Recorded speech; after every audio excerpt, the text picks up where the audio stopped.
एकदा चोळप्पांची बायको नेहमीप्रमाणे काहीतरी काम करत होती. आवराआवर करत असताना तिला अचानक काहीतरी चावल्याचे जाणवते. काय चावले हे बघताच तिला विंचू आपल्याला चावला आहे असे दिसते.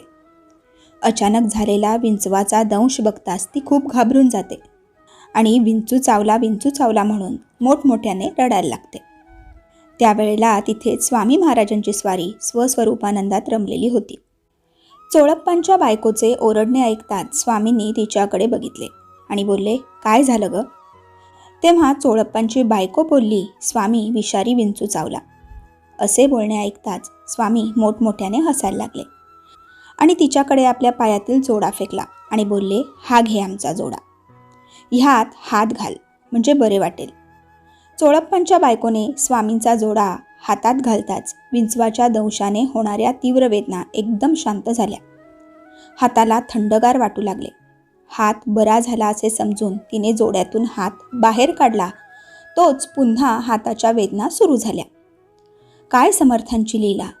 जोड्यात हात घालताच वेदना नाहीशा होत आणि जोड्यातून हात बाहेर काढताच पुन्हा वेदनांचा ठणका सुरू होत. ही स्वामी लीला बघता स्वामींच्या सामर्थ्याची तिला प्रचिती आली. त्या दिवशी स्वामीरायांचा जोडा हातात उशाशी ठेवून ती झोपी गेली. तर मंडळी, या कथेचा बोध हाच की स्वामी चरणात खूप जादू आहे. जो हे चरण घट्ट पकडतो त्याचा उद्धार होतो. हे कायम लक्षात ठेवा. धन्यवाद. श्री स्वामी समर्थ.